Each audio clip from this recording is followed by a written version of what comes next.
Hello, welcome back everyone to another FPL video. My name is Mo, and today what I'll be doing is reviewing and rating your FPL wildcard drafts which you've kindly sent in to me for Game Week 4, which will be starting in a couple of days time. So what we're doing is you guys kindly sent in your teams to me via Twitter from the tweet I sent out last week. So thank you everyone for doing that. What I'm going to do is just go through your teams that you've sent through, kind of give you my overall perspective and say what's looking good, and maybe if there's anything we could add, or if I'm thinking it is the finished article and good for you to go ahead. But before we start reviewing those guys, what I'd like to say is hit that like button if you like this video, and if you haven't subscribed yet, you know what to do. Hit that subscribe button and help yourself join the FPL INKLING family. So let's start off with the first team. We've got Arya Brata Samada. So thank you so much. On Twitter it's @Spurs _fan 243. They've submitted in their wildcard team. So let's look at their goalkeeper. So they've got Sarr and Gillespie. So Sarr from Wolves. So Wolves have some really good games coming up in the next couple of game weeks. So I think it's a really good time to actually get some Wolves players in. So I've seen many drafts at the moment which are at the moment doubling up, in some cases tripling up on Wolves assets. Again, in terms of start of the season, there's two ways of looking at it. Yes, they're on 0 points. They haven't scored yet. But, there's Arsenal as well. So why are we not considering Arsenal players compared to Wolves? I think we've seen them show some real good prospects, but they're not putting the ball at the back of the net. Is this going to further improve? I mean, on this weekend, they haven't got a game, again, which I think, they should be able to draw. I don't think defensively they'll be able to keep a clean sheet. However, but moving forward, there's no reason why they can't. I know they've got Semedo in as well, so I do like Semedo in there as well as someone who I'm looking at personally. So I can see in terms of the formation itself, it looks more of a 3-5-2 if I'm not wrong. So in terms of the defence, we can have a look. You've got Duffy from Brighton, Alexander-Arnold. We've gone for a premium in the defence, so it's pretty similar to my overall wildcard. So I've gone for a premium of Trent in my defence. So I think that's a really good decision personally, based on the fixtures that they have coming along. So we've already discussed, they're playing 2 of the 3 promoted clubs from the Championship last season, which is Brentford and Watford respectively. Yes, they're away games, but for 7.5 he offers a real good attacking threat, maybe more than some 7.5 midfielders, and if you can get a few clean sheets with it, we should be looking at some really good points return as well. So doubling up and tripling up on Liverpool. So myself, I've tripled up on Liverpool myself as well, and those are the 3 players that they have in their squad. Here is the 3 players that I have in my squad as well. So I think it's a really good choice by having Trent in there at the moment. Now Livramento, I think he's the bargain buy of the season so far. 4.1 mil in defence for Southampton. So the original kind of thought process was he was at right back. So I was generally thinking it's more along the line of Kyle Walker-Peters might be coming back and his minutes will be affected. But in the last game, Kyle Walker-Peters came on, but he came on the left back, and Livramento stayed at right back, so his position, his minutes weren't compromised, which is really good news. So if you are looking to wildcard at the moment, maybe getting Livramento in, from a perspective of someone cheap and someone who's going to get minutes. Yes, Southampton aren't defensively that sound, but in terms of someone on the bench to come on and get you the points if needed be, I think that's a really good option. So that's a real sensible pick there. In terms of Southampton generally, I think they're playing West Ham this weekend, so obviously Antonio Benrahma, it's not probably going to be the best of chances or times to play them, but there's been an international break. Will that affect West Ham's stride? So Livramento, not a bad shot whatsoever. And then you've got Reguilon as well. So Reguilon is in my squad as well. He's gone up to 5.2 mil now, 3 clean sheets, the only team not to concede so far in the top flight. In terms of Tottenham, they're playing Crystal Palace this weekend. They haven't lost, I think, in the last 4 games against Crystal Palace, which is a good omen from their perspective. I think defensively, Nuno's got them playing well, and I expect another clean sheet this weekend as well. So I don't see Palace. They can get the odd goal, I think. I guess they're at home, but I think if Tottenham can keep their shape, I think there should be a comfortable win of that 2-0 for them on the weekend. But Reguilon's not a bad shout. He likes to get forward, and he's got a couple of bonus points to start the season as well. Now moving on to the midfield, you've got Salah, a great premium, 12.5 mil. I generally can't imagine my team without him. Again, we've talked about Liverpool fixtures. He's on penalties, and against Chelsea, he didn't have the best of the games, to be fair, and yet he played so well. In terms of points for FPL, got 10 points, double-digit return. So if you were captaining him, he scored a penalty, and it was worthwhile. But like myself, I've gone for Bruno that game, and I didn't get that many points for him in return. So it wasn't a bad shot having Salah in. Jota, so there's a lot of players at the moment in that price category. So you've got Greenwood, you've got Mason Mount. A bit more expensive is, Jack Grealish at the moment. Torres is around 7.1, 7.2 mil. So you've got these players around that kind of price frame. I think Jota's a real good prospect at the moment because it's someone who I've looked at and brought into my wildcard squad. Now, what you find with Jota is obviously the fixtures are good. But with Firmino being injured, we're not entirely sure how long he's going to be out for. But if he's out for a couple of weeks, the next couple of game weeks, he's playing up front for Liverpool.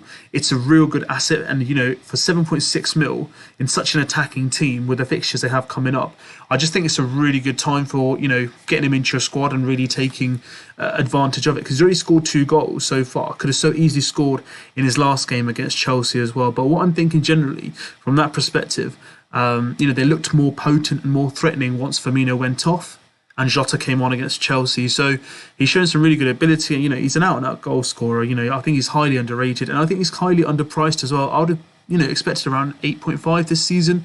So potentially, from what I've seen early at the start of the season, I think it's a good shout to have him in along with the fixtures. Torres. Now, with Ferran Torres, I haven't got him in my squad personally, but it's someone who I'm looking at the moment. Got some, obviously difficult fixtures in between coming up with Tottenham, Leicester this weekend as well, which was the start of the season, which was Tottenham. Obviously, they lost the first game of the season. But, they've now got Leicester this weekend. Some real tough games they've had, Man City at the start of the campaign. But Torres has done well. He's played the number 9 role for Man City. I think he'll be playing this weekend. Obviously, you can't ever predict Pep's lineup. Or in terms of Pep Roulette, it's really difficult to predict. However, Torres has done extremely well. He's not on penalties or anything like that, but for 7 mil and number 9 for Man City, considering Jesus plays out now on the left, he's a really good prospect. He scored aerially against Arsenal for the first goal, so he shows he's got the heading ability as well. And, they've scored 5 goals in the last 2 games in each game against Arsenal and Norwich respectively. So maybe 7.1 mil for the number 9 of Man City isn't a bad deal whatsoever. Might be a better option than paying 12.5 for Harry Kane if he'd moved as well. So that's not a bad shot because you've got cover on the pitch. I can see, in terms of your defence and your midfield, you've got the players to cover you just in case Torres is kind of benched or not playing for that game week. So not a bad shot. You've got some really good cover there in your squad, which I'm really impressed with in terms of depth. Rafinha, there's some ambiguity around, is he going to be allowed to play because of the whole FIFA South American team kind of article that's been triggered. I'm not too sure. He should be available to play. The Premier League's too big. They're not going to allow that to happen. It's a universal decision in terms of quarantine. So we'll have to wait and see. I think Rafinha is a great option. Obviously, after the Liverpool game, they've got some really good fixtures coming up to like game week 9 or 10. So, doubling up or tripling up on Leeds might not be a bad shout. But Rafinha is definitely a good asset. Obviously, they've signed Dan James now as well. Will that affect his minutes? I don't really think so.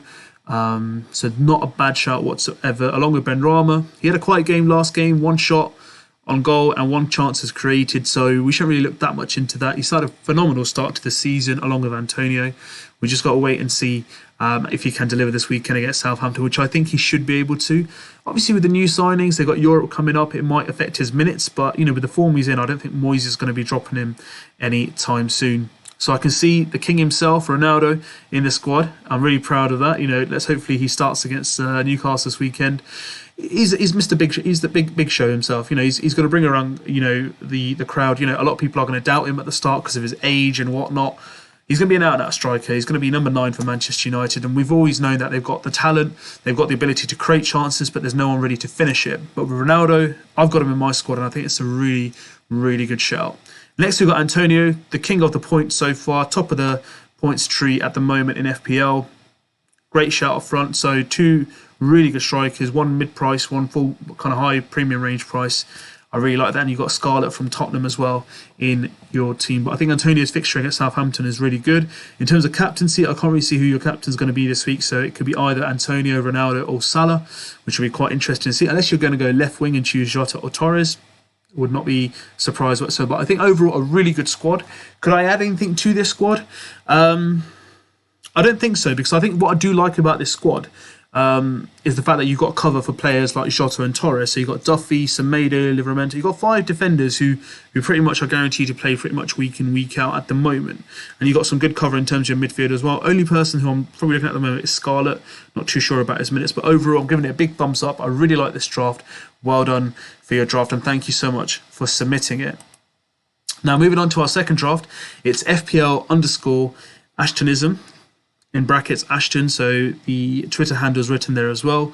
So what we have is we've seen the wild cards that have been transferred in. So what you can see is Sanchez, Foster in goal. Again, good goalkeepers. They're the same as mine. I'm not going to be changing them for the rest of the season. A nice little budget option. In defence, he's brought in Semedo. Again, we've discussed Semedo in detail in terms of fixtures and Wolves' run. So I think there should be some really good points to be had there.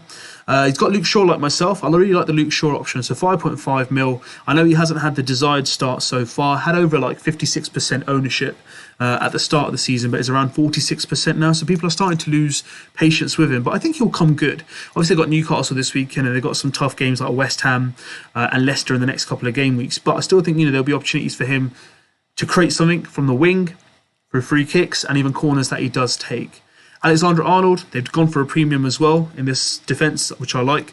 Ayling and Livramento, we've gone through already, but Ayling is a good shout as well. So he's playing for Leeds, and I think it's not a bad shout to have those 5 defenders so they can cover any other spots in the team itself.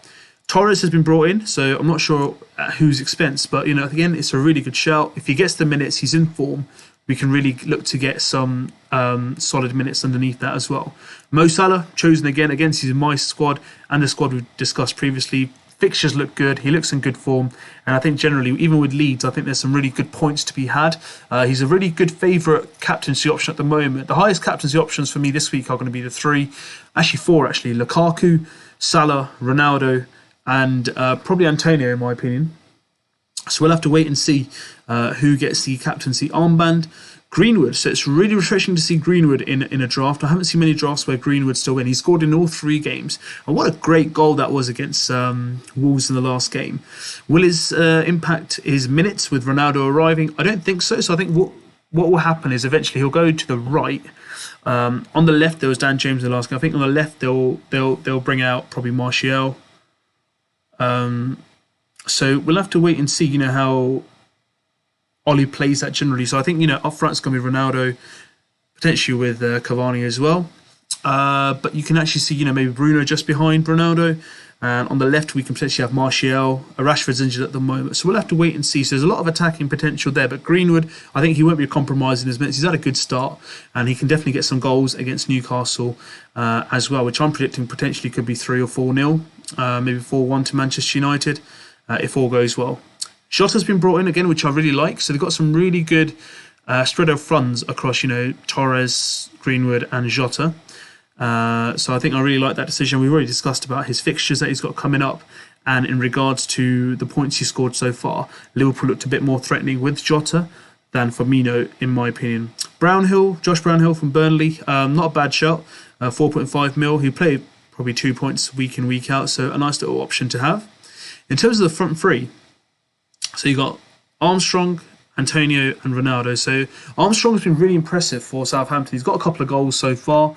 I think he looks really accomplished, and I don't think that I'm not going to say he's an exact replacement for Danny Ings, but what I'm trying to say is he's not been too bad considering they lost someone like a Danny Ings. Let's see how he prolongs across the whole season. But he's added some real value up front, so he's not a bad option for 6 mil. I'm keeping an eye out from him because I'm playing the 3-4-3 now. I've not got him in my 3 strikes at the moment, but for 6 mil, I think it's not a bad shot whatsoever. So let's wait and see how he develops further. They've got West Ham this weekend. Who knows? He might score a goal. We just don't know. And again, Antonio, we've discussed him in the previous draft as well, and in my draft, the highest point scorer at the moment.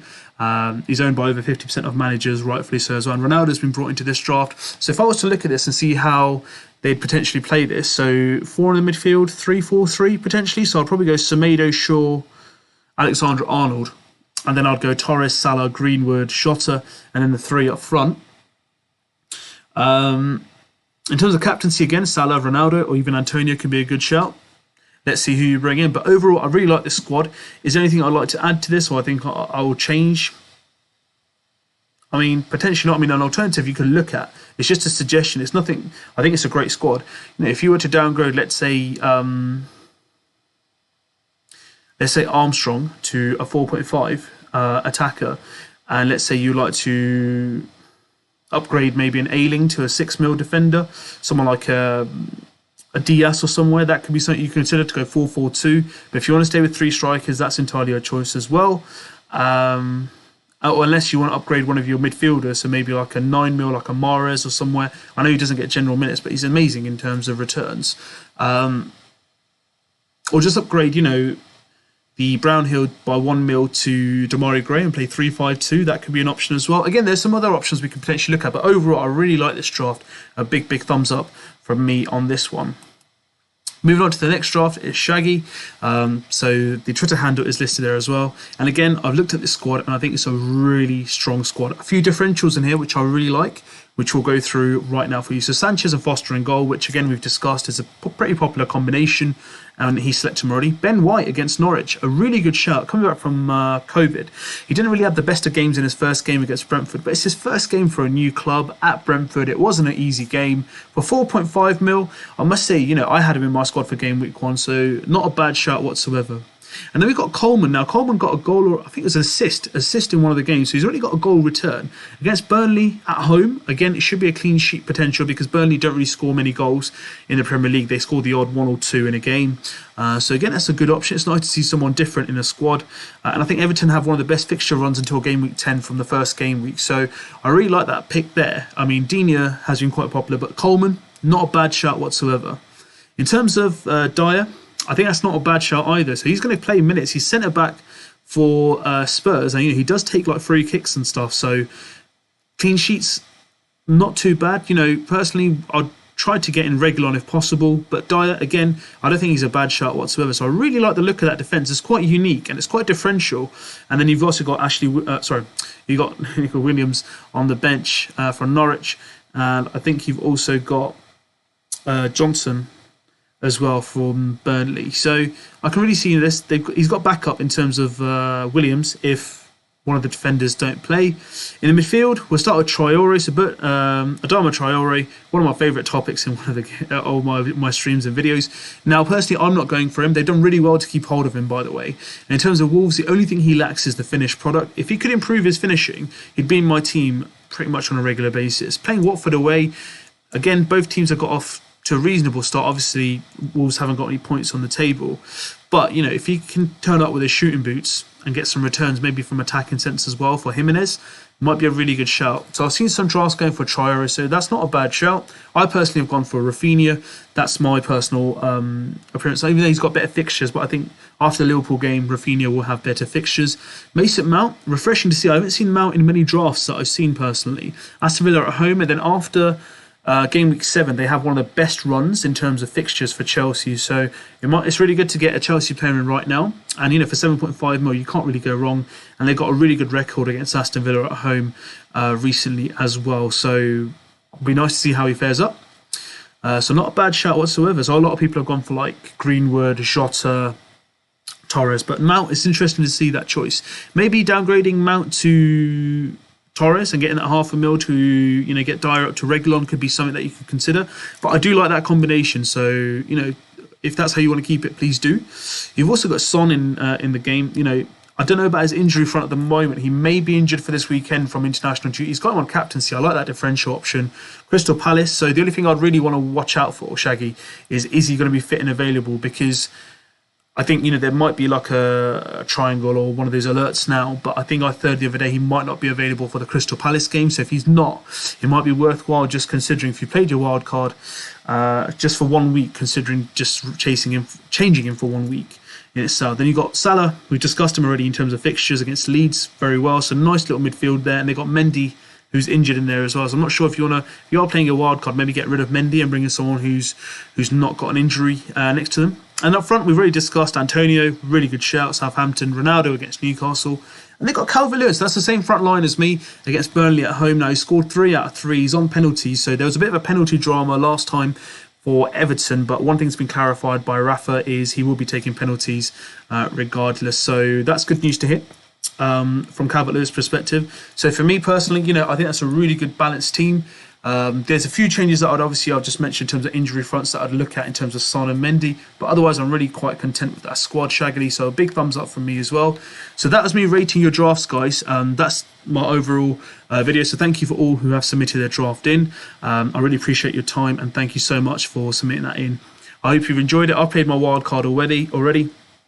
So we should be having a live deadline stream on Saturday morning, so tune in. It should be around 10 o'clock in the morning, so stay tuned, tune in, and let's have a lovely deadline stream. So make sure you get your team submitted before 11:30 deadline, and make sure it's all looking up and well. All right, so thank you so much once again for viewing. If you haven't subscribed to FPL INKLING, hit that subscribe button, help us get to that 1K mark. Hit the like button if you like the video, and join the FPL INKLING League. The league code is stated right there. Stay tuned for more content, stay safe, and I'll be back with some more content very soon.